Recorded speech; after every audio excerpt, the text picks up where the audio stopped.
Uno de los regalos que me da este trabajo es poder participar y aprender de una persona, de personas que te vas encontrando por el camino como por casualidad. Y después vas descubriendo con el tiempo que en verdad no es casualidad, sino que las cosas están sincronizadas. Y de esto sabe mucho la autora que tenemos hoy en Tiempo de Libros, que es Clara Gilman. Clara, muchísimas gracias por estar con nosotros esta mañana. Gracias a vosotros por tenerme aquí. Un placer. No, Eh, antes de meternos en todo el barullo, quiero que primero te presentes tú para que todos te conozcamos y nos hagas una pequeña sinopsis de tu obra y nos metemos de lleno a hablar de ello, porque hay bastantes temas bastante interesantes. Sí, pues yo soy Clara Gilman, soy una actriz bilingüe, escritora, cantante, también cofundadora del espacio escénico en Malasaña, la casa de Robodorovsky Teatro, que sé que tiene así un nombre también complejo. Y bueno, pues soy la autora de Entre dulces y plastilina, que es una biología fantástica que combina fantasía y realidad. Toca temas de salud mental, de hecho la protagonista, Valentina, es una chica que intenta suicidarse y no lo consigue. Entonces, al tirarse del puente, acaba en el mundo del coma, que es como una penumbra donde conoce a la muerte, pero cuando la muerte se le va a llevar, le da un poco de lástima porque Valentina no recuerda quién es, ha olvidado su nombre, ha olvidado por qué ha querido acabar con su vida, y entonces le plantea la posibilidad de recuperar sus recuerdos, pero no puede permitirse fallar, porque si lo hace, la muerte será quien decida su destino. Tendrá que enfrentarse a los pecados capitales, atravesará el laberinto de puertas donde conocerá sentimientos, emociones y paralelamente está la realidad, donde están las subtramas pues, de su familia, de su exnovio, porque también el exnovio va rememorando desde ese momento de la ruptura hasta que se enamoraban, es como esa relación a la inversa, y entendemos muchas cosas y al final se va juntando poco a poco este puzzle. Es biología, la historia en un momento original era concebida como un solo libro, así que está todo escrito, pero al final optamos por esta opción y la verdad estoy muy contenta con el resultado.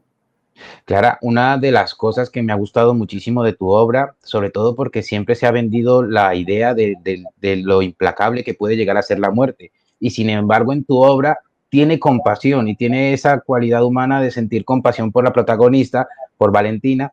Y cuéntanos, ¿de dónde ha surgido la idea de que la muerte no sea tan implacable y que se apiadase un poco de Valentina? Yo siempre he tenido como la idea de que la muerte no es mala, porque al final forma parte de la vida. Sí que es verdad que cuando era pequeña, cuando entendí, de hecho tengo un recuerdo con mi padre que fue bastante traumático, esa explicación de la muerte, porque recuerdo que estábamos viendo como un documental de que el sol se apagaba y yo no terminaba de entender y me dijo, sí, un día vamos a morir todos, tú también. Y yo era súper pequeña. Entonces ahí sí tenía como miedo, pero poco a poco le fui perdiendo el miedo y entendí que es un proceso más. Y creo que hay mucha gente que todavía tiene como esta idea de muerte es igual a malo, muertes, no se quiere hablar de eso. ¿Y por qué? La muerte puede ser una amiga, igual que también muchos bebés nacen llorando y sin embargo es la vida. Entonces, sí, un poco de ahí nace ese concepto. Quizás la muerte tenga o da sentido a la vida, ¿no? Porque de hecho José Saramago, en una de sus novelas, que José Saramago, sí, Las intermitencias de la muerte, sí creo que era José Saramago, que me ha bailado el autor, hablaba de un libro en el que no, la muerte dejaba de actuar y entonces la vida dejaba de tener sentido porque la gente era eterna, pero el tiempo seguía pasando con la decrepitud del tiempo, de la vida, y la muerte da ese sentido a la vida. ¿Por qué nuestra sociedad, y tú que tocas este tema en tu libro, por qué la sociedad le tiene ese miedo a la muerte? Yo creo que también el hecho de no saber, de no tener una respuesta clara, es una cosa que agobia mucho, porque tú puedes tener tus creencias, yo las tengo, puedes tener tu fe de que hay algo más, y sin embargo hay gente que necesita algo como súper tangible, súper lógico, y como todavía hoy en día, aunque ya estamos teniendo un poco de indicios, de hecho hay una investigación creo que es el Instituto Iglovi, que son médicos que están haciendo experimentos para investigar las experiencias cercanas a la muerte. Entonces ya estamos como un pequeño pasito más así, por tener algo más científico, ¿no? Pero como todavía no es tan blanco y en botella, creo que de ahí viene este miedo. Claro. Una de también otro tema importante que se toca y sobre todo en nuestra sociedad actual, creo que tiene miedo a hablar es acerca del suicidio. Es un tema tan a la orden del día que incluso duplica la causa de muerte en España más cotidiana, por llamarlo de alguna forma, que son los accidentes de tráfico. ¿No sería más sensato poder hablar de una forma tan natural como lo haces tú en tu novela del suicidio? Sobre todo porque así también podríamos prevenirlo, ¿no? Sería lo ideal. De hecho, es una cosa que yo noto mucho, tanto a la hora de hablar de la novela, cuando, por ejemplo, estamos como en eventos como la Feria del Libro, que cuentas de qué va la historia, hay muchas personas que escuchan la palabra suicidio y tienen miedo de que vaya a ser una historia súper deprimente. Digo, ¿por qué? De hecho, el otro día me pasó con una chica, digo, ¿por qué? Es parte de, o sea, es más común, ¿no sería mejor decir, bueno, sí, o sea, es trágico, pasa, pero pasa más de lo que nosotros esperamos? Y si lo hablásemos como si fuera con esa naturalidad, de hecho yo muchas veces lo hablo así, la gente se sorprende porque no se espera que, es como, a mí ha llegado un momento que es como el otro día fui a comprar el pan, ¿sabes? Porque yo he pasado por esa etapa. Entonces, cuando ya estuve mejor, decidí, no, yo no voy a ser una de esas personas como que tenga vergüenza o culpa porque esto pasó y es una culpa. Porque yo no sé si la persona que va a estar frente a mí pues va a estar pasando por algo similar, y a mí me hubiese gustado sentirme acompañada, porque muchas veces cuando no hablaba explícitamente del tema, pero decía, mira, me está pasando esto, había gente que a lo mejor me ha llegado a decir, pues estate quietecita, cuando he hablado, por ejemplo, del tema autolesión. Entonces, claro, esas respuestas hacen que te cierres más y es una cosa que no quiero formar parte de eso. A mí una de las cosas que me da tu obra es que permites poner un espejo ante una realidad que ocurre con mucha frecuencia y de hecho considero a las personas que lo hacen unas personas valientes, porque normalmente te encuentras rechazo y siempre en nuestros sectores más cercanos nos encontramos con el suicidio. En mi caso particular he encontrado personas cercanas que un día estaban y después ya no están y es como, ¿qué es lo que ha pasado? ¿Cómo no he sido capaz de ver las señales? Y lo más fácil hubiese sido hablar del tema, ¿no? Totalmente. De hecho, es que creo que hay como esta imagen que puede pasar. De hecho, yo veo fotos de esta época y digo, wow, es que se me notaba como esta mirada de, ay, ¿cómo se llama? La de las Las mil yardas. 1000 yardas, sí. Como esta mirada perdida de que has visto más de lo que tocaba. Digo, wow. Y sin embargo, en la misma época tengo fotos en las que parece que estoy como en la mejor etapa de mi vida. Entonces es algo tan complejo de ver si no se habla de ello a veces, que si fuéramos como un poco más empáticos, más simplemente con escuchar, con ceder un poco más de nuestro tiempo para otra persona, pues puede estar bien. Compartir al fin y al cabo, ¿no? La sociedad se nos ha olvidado compartir con el semejante y poder hacer. Para poder combatir esa idea o para transmitirla, utilizas dos figuras literarias que me han encantado, como es el laberinto de puertas y, y los siete rostros falsos. Sí, ¿De dónde surgió la idea? Y me parece, déjame decirte lo que creo que está mal que el entrevistador lo diga de esta manera, pero me ha fascinado porque es una figura que utilizas con una rotundidad tan importante que haces visibilizar el tema. ¿De dónde salió la idea de nombrarlas así y en qué consiste para que los oyentes de Tiempo de Libro lo visualicen? pues mira, esto es una cosa que a mí me divierte y sorprenderá a algunos. A mí me gusta mucho el tema espiritual. Entonces, yo he sido alumna, pues por ejemplo, de registros acásicos, de canalización y cosas así. Entonces, yo estoy segura de que aquí hay mucho de canalización. Porque yo a veces escribo y mientras estoy escribiendo está en automático. Entonces, hay cosas, claro, conceptos de mi propia experiencia, conceptos que seguramente, por ejemplo, esta obra, seguro, porque a mí me encanta Alicia en el País de las Maravillas, y hay muchas cosas que pueden recordarte. De hecho, hay muchos lectores que dicen, me encanta Alicia, y he visto como si fuera, o sea, como muchas similitudes. Claro, como que va reciclando el subconsciente o lo que sea. hay otras que de esto que tú lees y dices, esto se ha escrito, o sea, esto ha salido de mí, pues eso, por ejemplo, sería el laberinto de puertas. Con los 7 falsos rostros lo que quería era un poco jugar porque en realidad son los pecados capitales y entonces es como, están como un poco así como escondidas esas figuras, de ahí que sean falsos rostros. Y para luchar contra esos falsos rostros, utilizas o haces una prosopopeya de lo que son los sentimientos, y los sentimientos incluso se unen a la protagonista o conspiran contra la protagonista para conseguirlo. ¿Cómo es posible o cómo haces para no dejar tanto de ti, o era la intención dejar de ti en esos sentimientos que muestras y personificas y haces personajes en la novela? Pues realmente es que en esta novela pasaron tantas cosas. Yo empecé con 21 años a escribir esto, a raíz de una ruptura amorosa. Entonces tenía muy claro cómo iba a empezar, tenía muy claro cómo iba a terminar y tenía claros algunos personajes que iban a ser como más simbólicos. Todavía yo no había pasado por esa etapa del suicidio, pero curiosamente, pues la primera idea fue esta chica intenta suicidarse porque para mí era como un símbolo de que el mundo termina cuando hay una ruptura, ¿no? Como está esa pausa.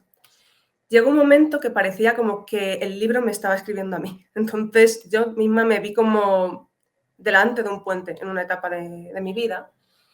Y a raíz de eso, claro, yo creo que hay muchos personajes, por ejemplo, Desconfianza, que es un personaje de los que me encantan, de mis favoritos. Hay personajes que sí, que son como, que tienen mucho de mí. Valentina también, obvio. Como estos pensamientos que a lo mejor no he verbalizado nunca y que han estado ahí y que necesitaban expresarse. Hay otros que a lo mejor me han inspirado de otras personas y hay otros que parecen como esa canalización. Claro. No, no quiero entrar mucho en la obra porque la verdad que invito a todo el mundo a conocer Entre Dulces y Plastilina, El Dedo de la Muerte, porque creo que va a ser un camino, quizás como el que hizo Alicia y introduciéndose en la madriguera del conejo. En esta nos introducimos en unos laberintos y sobre todo has hablado de una cosa que quería hablar contigo, que es el primer amor. Tanto marca, tanto para bien o para mal, y de hecho lo marca, y me lo apunto aquí en los apuntes, de la parte bonita y fea de lo que es el amor. Tanto marca ese primer amor y tan bonito es y a la vez es tan feo.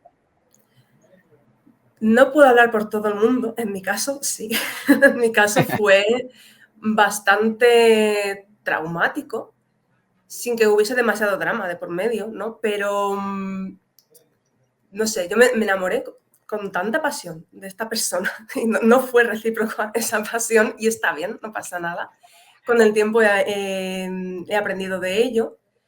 Pero aún así no me arrepiento de todo lo que pasó, ¿no? Y de todas las cosas vividas, porque, bueno, pues de todo se aprende y si no, pues esto no estaría aquí.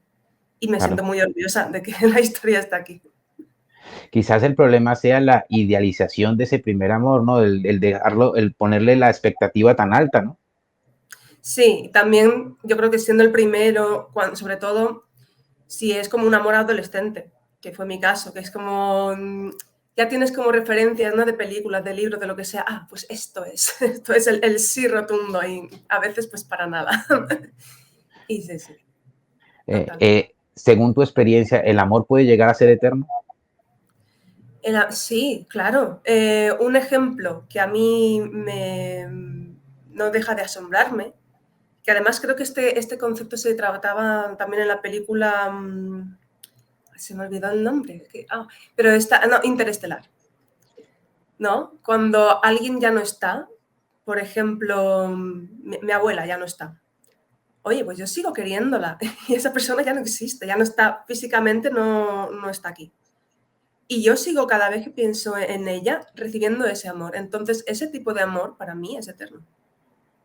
Es el amor como motor en la vida. No quiero profundizar mucho porque sinceramente animo a la gente a consumir tu obra por lo que hemos hablado anteriormente, y en esa obra se ve un proceso creativo bastante intenso y bastante importante. De hecho, empiezas con 21 y lo publicas con 33. Sí. ¿cómo es ese proceso y cómo llegas a construir la novela? ¿Qué ocurrió en esos momentos de parones? ¿Y qué fue lo que te hizo así a ti decir, mira, lo publico y tiro para adelante? Pues aquí entramos ya en esta etapa de depresión. Yo empecé a escribirlo con 21, la vida te absorbe, vas estudiando, entonces vas dejando como eso, no sale de tu cabeza, pero tienes la historia en un cajoncito y dices, bueno, ya lo escribiré. Entonces a mí pues me dio una depresión muy grande, empecé pues eso, a autolesionarme, a tener pensamientos intrusivos y llegó un momento en el que yo me vi, pues eso, en el puente. De hecho, en esta historia es muy importante el grupo I'm a Robot, que seguramente aquí solamente lo conozcamos yo y unos pocos, pero bueno, es una banda de rock indie de Estados Unidos y yo escuché una canción que se llamaba Scream y me enamoró.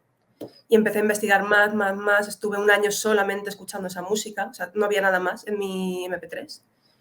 Pedí los derechos, no los derechos, pero el permiso para poder utilizarlo y me dijeron, sí, ¿de qué va el libro? Vale, ok. Y entonces, bueno, pues yo recuerdo que estaba escuchando música que ya había más variedad, o sea, ya habían pasado varios años y ya pues era música de todo tipo. Tenía toda la cara arañada. Me iba a tirar del puente, digo, no puedo más, y en el momento en el que me voy a tirar, sale la canción de Scream, I'm a Robot. Y yo lo interpreté porque yo soy muy de señales y dije, no, yo no me tiro, no me tiro porque este libro tiene que salir para adelante por lo que sea. Y me fui a mi casa, dejé todo, los estudios, todo, y me puse a escribir, escribir, escribir. Una vez estaba escrito, el siguiente paso fue buscar agente literario, tanto en el extranjero como aquí. Todo eran nos, hasta que encontré a Eva Fraile, que también es muy de señales, y en su página, La Reina Lectora, pues hablaba un poco de ese tema, ¿no? De sincronicidades y todo, y decía, esta es mi agente literario, yo lo sé, y así fue. Y entonces empezamos a buscar por ahí editoriales hasta que salió Valhalla. Antes de entrar en cómo fue ese proceso, porque también lo cuentas en tu podcast, que quiero que también lo nombres ahora, y ese proceso en el cómo fue encontrar, que incluso hasta la propia editorial te dijo en un principio que no, y siempre casi todos los autores noveles o a todas las personas que nos queremos dedicar un poco al arte en general, la primera respuesta casi siempre es no, cuando uno lo que busca es que sí, pero antes de entrar en eso, ¿tú puedes considerar que la literatura ya no tanto salvarte la vida que quizás, pero sí encaminarla un poco? Sí, yo creo que además conmigo cualquier tipo de expresión artística. Porque, o sea, para mí escribir, de hecho, había una frase de una película de dibujos animados que se llamaba La princesa y el zapatero o algo así. Bueno, era como una de estas películas que casi nadie... Pero a mí se me marcó que era una frase que decía, cuando estés entre la espada y la pared, piensa en lo único que sabes hacer. Y en ese momento de mi vida yo solo estaba segura de que, mejor o peor, pero sabía escribir. Entonces decía, bueno, me siento una inútil con todo lo demás, pues vamos a sentarnos a escribir. Pero también con la actuación, a mí me da también la vida. Ahora que hablas de actuación y una de las preguntas que quería hacerte y las tengo aquí grabada es, ¿el teatro te ha ayudado a escribir o la literatura te ha ayudado más a actuar? Qué interesante, porque la literatura a actuar. Claro, es que depende, yo creo que es como van las dos de la mano, porque un buen guión también te da mucho pie a poder hacer una buena interpretación si no tienes que poner como mucho más de tu parte. Sí que es verdad que, por ejemplo, a mí la actuación me ha ayudado a ser más empática, a mirar el subtexto de cuando tú dices una frase, qué es lo que quieres decir exactamente, qué hay por debajo. Y esto es algo que he aplicado con los personajes, incluso cuando he tenido bloqueos de escritora, que no sabía cómo hacer la escena o cómo empezar, pues a lo mejor cogía a mi alrededor conejillos de indias, en este caso mi pareja, y decía, mira, tengo esta idea, vamos a hacer una improvisación, a ver qué sale, pues para que sepa por dónde puedo tirar. Y algunas de esas escenas se hicieron así. De hecho, una de las cosas que dices es que tú fuiste viendo la novela. Para que el que no esté dentro del mundo literario no piense que estamos locos, porque realmente se ve en la novela. ¿Qué es eso de ver la novela? ¿A qué te refieres de ver la...? Tú ibas, por ejemplo, cuando escuchabas la canción de Sí, Scream, ya. que empezaste a verla, a visualizarla, y aunque el personaje principal tiene mucho de ti, eras como viendo una escena y quizás ahí viene tu parte más teatral. Sí, sí, ya te entendí. Eso es también como visualización, canalización. Es que al final voy a tirar, o sea, habrá gente que no esté de acuerdo, pero es que yo soy así y no sé hacerlo de otra manera. Entonces, por ejemplo, esto me pasaba mucho al escuchar las canciones de Emma Robot, que no tienen nada que ver con, o sea, no hablan de una chica que se suicida, no hablan de nada de esto, pero por ejemplo con Scream es que a mí me llegaba a la mente una chica con el pelo morado, con una ropa específica, muy multicolor y cascos verdes. Digo, perfecto. Y bueno, con muchas escenas del libro, me venía todo, desde el principio hasta el final de la obra. Y digo, vale, entonces escuchaba la siguiente canción, veía otra escena. Pero además siempre me llamaba la atención con los mismos personajes, que era chica de pelo morado y chico pues más con el pelo castaño, tal. Bueno, pero siempre, los dos. Y bueno, entonces te vamos por ahí y ya empezó como a expandirse todo lo demás. La música a mí me, me ayuda mucho a conectar mientras Yo creo que escribo. el arte creo que lo llama a uno muchas veces y quiere mandar un mensaje y aunque hay gente que no lo pueda llegar a entender o quizás no lo quiera entender o puede que no esté capacitado para entender, porque no todo el mundo estamos capacitados para Sí, visualizar cualquier faceta de la vida, pero creo que la literatura, en mi caso que la literatura, en tu caso son muchas más cosas, te nutren y te llaman para poder saber comunicar. Te quiero hacer una reflexión, una pequeña reflexión, porque si me llega a pasar a mí, creo que estaría todavía llorando de alegría, porque es el escribirle a un artista que a uno le gusta y que te conteste y te diga, sí, ok, puedes utilizar mi obra para eso. ¿Qué sentiste tú? Porque yo llego a escribirle a Sabina y me dice que sí, no sabía qué escribir. mira, yo contacté con el manager. Me hizo mucha gracia porque estuve revisando los mails porque no me acordaba. Digo, ¿cómo fue esto? Y me hacía tanta gracia ver a esa niña de 21 años. Oye, es muy urgente, además súper seria, es muy urgente que hable con Alexander Iber, que es el vocalista de este grupo, porque quiere proponerle tal y tal. Y el otro me contesta muy serio, vale, pero cuéntame de qué va tu libro. Intercambiamos como mails, me dice que sí, me hizo mucha ilusión, me vine arriba y contacté con Alexander Iber, que no tuvo el mismo entusiasmo, le dio como un poco igual. Pero aún así me hizo mucha ilusión y luego también pude contactar con otros miembros que sí que estaban como más motivados, como por ejemplo Andy Marlowe, que sí, fue muy majo también. Y bueno, para mí eso es suficiente. Quién sabe si a lo mejor esto, que es mi idea también, que pueda atravesar aguas internacionales, escribirse en inglés, no lo sé, que vaya muy bien, ojalá, y que, pues, que diga, mira, pues tengo curiosidad, ¿por qué tanto bombo con esto y con las canciones? Me gustaría mucho. A ver, es un acto muy valiente, sobre todo porque muchos empezamos a hacer, se me ha ido la palabra, que uno procrastina muchas veces en dejar de hacer y dice, ¿para qué le voy a escribir a tal persona? Estará súper ocupado. Y al final uno se lanza y la vida te puede dar esos regalos como el que hoy estamos viviendo contigo aquí. Y muchas veces dudas de ti mismo. Hay muchas personas que yo conozco con otros temas. Por ejemplo, con una compañera lo hablaba el otro día, que ella es autora. Y dice, ay, es que me da vergüenza contactar con bookstagramers para hablar de mi libro. ¿Por qué? ¿Qué es lo peor que puede pasar?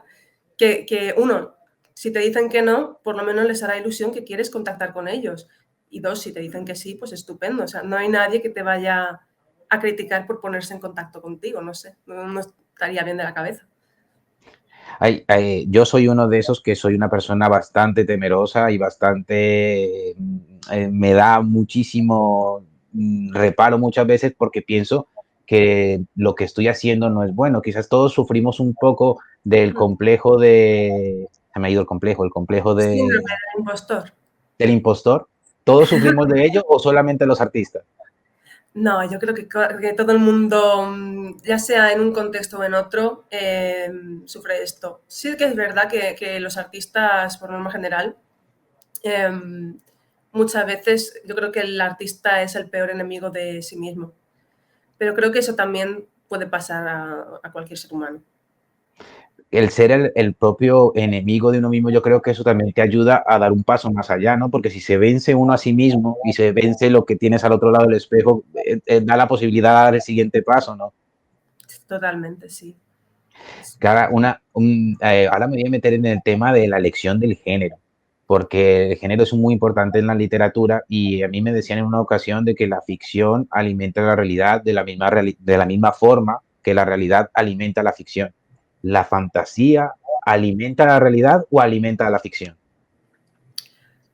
Qué buena pregunta. Em, No yo suelo creo tener que muchas tampoco, Clara, ¿eh? No suelo tengo tampoco muchas muy buenas preguntas. no, yo creo que sí, porque al final la fantasía desarrolla tu imaginación y la imaginación siempre es buena aplicarla en la vida real, porque nunca sabes cuándo vas a tener que utilizarla. Entonces, sí, diría que eso es lo que alimenta. Que, bueno, en esa búsqueda hemos ya escrito la novela, han pasado los años, estás decidida a publicar, encuentras a tu asesora literaria, ¿me recuerdas el nombre que se me ha ido? Eva Fraile, Eva sí. Fraile, y la encuentra y tal. ¿Cómo fue ese proceso o ese momento en el que Bacala dijo, sí, venga, vamos para adelante?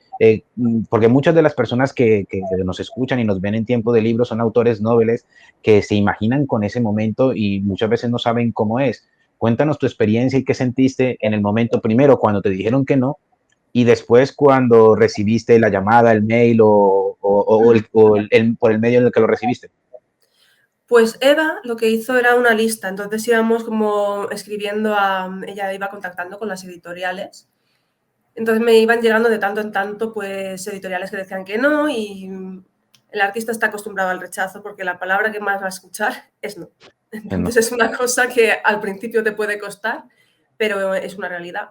Entonces, vale, no pasaba nada, no pasaba nada, pero ya llegó un momento que yo me empezaba a sentir tensa porque digo, se está acabando la lista, ¿qué está pasando? Realmente quiero publicar este libro y creo que es perfectamente publicable.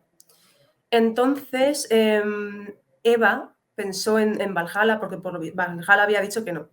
Y Eva estaba convencida, dice, no lo entiendo, es que Valhalla, yo me imagino perfectamente tu novela ahí. Les voy a volver a llamar. Y entonces, como unas semanas antes de mi cumpleaños, bueno, pasaron, dice, vamos por la parte esotérica también, ¿o no? Porque esto Sí, también, claro. vale. Claro, al final Sí, uno es como es y es la forma que uno proyecta a los demás. Y los demás, si lo aceptan bien y si no, deberían aceptarlo porque así aprendemos. Yo he aprendido mucho de ti en este momento en la entrevista y todo lo que he leído de ti. Así que sí, sí, entremos en ello. pues para resumir, porque claro, es bastante extenso, unas semanas antes yo estaba haciendo como una Kundalini, ¿no? Como un taller, y yo recuerdo ser muy frustrada, de decir, no podía dejar de pensar de qué pasa con el libro. Entonces en el Kundalini tú te dejas llevar, puedes no sentir nada y está perfecto porque lo que importa es lo que pasa después, no durante la sesión. Y entonces, pero yo sí entré como que me apetecía subir este brazo, pues subía tal. En un momento me coloco como si fuera una posición de parto. Bueno, empiezo ahí a gritar, o sea, unas cosas como daba, sí. Y entonces, mientras estaba como haciendo esto, dejándome llevar por la sesión y llorando y ahí purgando lo que sea, como que me viene un pensamiento muy concreto que me dijo una cantidad de días y yo no le hice ningún caso, pero en esa cantidad de días, entonces es cuando recibí la llamada, que me hicieron la entrevista para saber más sobre el libro y sobre mí. También me acuerdo que me preguntaron, ¿pero esta historia te ha pasado a ti? Digo, bueno, hay cosas que sí, hay cosas que no. Pasaron unas semanas y en el día de mi cumpleaños, que también acabamos de abrir, no de abrir, pero estábamos como terminando, creo que las obras del teatro en el que estábamos. Bueno, el caso es que yo ya estaba como incluso en mi teatro, que es otro proyecto, ¿no? Entonces me llamaron por teléfono, me dijeron que sí, recuerdo pues que lloré mucho de felicidad y ahí fui consciente de, ostras, ¿quién me iba a decir que estoy aquí sentada en mi sala teatral con esta noticia? Como que viene todo de golpe después de tantos años de no, no, no, no, no. Y fue un poco Lo, así. los regalos más bonitos son los que vienen de manera más insospechada y más sobre todo el día de tu cumpleaños. Por eso que pienso yo que las cosas no creo en la casualidad, pero no creo en el destino más bien, pero las cosas no suceden por casualidad. No, exacto. Y todo ese proceso ha llevado en tu caso, por ejemplo, particular, a ver a tu bebé, a ver a tu, porque son hijos literarios, y Sí, verlo publicado, eso no lo consigue todo el mundo. La vida muchas veces nos habla y somos nosotros los que no queremos escuchar o no sí, sabemos escuchar. sí, no. Puede que sea una combinación de las dos. Yo creo que sí que sabemos escuchar más bien, pero es que también tenemos tantas creencias limitantes. Nos han marcado tantas cosas también desde la infancia. Por ejemplo, oye, quiero ser, no sé, astronauta. Ah, no, sigue soñando. Que te puede decir a lo mejor a alguien tan cercano pues como tu madre, ¿no? Entonces tú te vas como, o mira esto, ay, qué ridículo, lo que sea. Te vas Perdona, más. perdona que te corte, a mí me han llegado a decir que estudie o haga algo que es de provecho. Claro, sí, es que eso también es como, no hagas esto porque no tiene salida, pero luego después tú dices, vale, sí, es decir, hay un pequeño porcentaje, pero hay un porcentaje. Entonces, si hay un porcentaje, es posible, porque yo no puedo formar parte de ese porcentaje. Déjame intentarlo. Entonces, sí, sí, hay muchas veces que son los miedos que uno mismo tiene y que si no hace nada por limpiárselos y se queda como, no, es que yo no valgo tal, no, es que yo creo que nunca se van a llegar a conocer ni a descubrir el verdadero potencial que pueden llegar a tener. Creo que nos fijamos mucho más es en las metas que en el camino, cuando en verdad se disfruta mucho más el camino que la meta. La meta puede llegar a ser incluso hasta efímera. Sí, sí, sí, sí. Y Clara, además que al final te quedas con... Ay, perdón. no, dime, perdona, dime. No, que al final también te quedas porque hay caminos que son más duros que otros, pero también vas acumulando historias muy bonitas y conociendo gente muy interesante en ese mismo camino. La mayoría de los regalos que me ha dado, yo tengo la fortuna como tú de poder escribir y la mayoría de los regalos que me ha dado la literatura no han sido monetarios, sino han sido personas. Y en este caso particular, déjame decirte que hoy ha sido un regalo hablar contigo. Muchísimas gracias, igualmente. La verdad que sí. Clara, ya vamos llegando un poco al final de la entrevista y no quiero que nos vayamos sin que me digas dónde podemos localizar la obra, dónde podemos adquirirla, dónde te podemos encontrar a ti y cómo podemos seguir tu carrera. Pues mirad, podéis encontrar la obra en librerías de España, en FNAC también, Corte Inglés, La Casa del Libro, Amazon. Y luego después podéis conocer un poquito más sobre mí en Instagram, Clara Gilman, o sea, igual que está escrito, pero con 2 barras bajas entre nombre y apellido. Y luego tengo una cuenta también en Instagram de la misma obra, que voy subiendo ahí curiosidades, voy poniendo ahí noticias, que es Entre Dulces y Plastilina, por ahí. Clara, y ya lo último, ¿qué le dirías a esa persona que en este momento está pensando en que quiere publicar, que quiere escribir o que tiene simplemente una idea? ¿Qué le dirías tú desde tu experiencia que no que debería ser porque suena muy así como autoritario, pero ¿qué les aconsejas tú? Que lo hagan, que no lo piensen, porque muchas veces el pensamiento, sí, pensar las cosas nos puede ayudar o nos puede hacer una encerrona. Entonces, creo que es mejor de tener un compromiso contigo mismo, de decir, mira, yo quiero escribir, le tengo mucho miedo a la página en blanco, no pasa nada. Cada día le voy a dedicar, aunque sea media hora o una hora, a escribir cualquier tontería en la página en blanco. Va a estar horrible, bien, pero llegará una semana o un mes o a lo mejor no tanto y a lo mejor a la mañana siguiente ya estás súper inspirado porque ya pusiste algunas palabras y será un no parar. Y sobre todo, trabaja en tus creencias limitantes, no dudes de ti y no dudes que hay un lugar para ti. Clara, muchísimas gracias por haber compartido este ratito con nosotros. Eres un ser de luz. Te espero y deseo compartir contigo un café para poder ahondar y hablar más en profundidad sin que se vayan a asustar los demás. No, por Y, supuesto.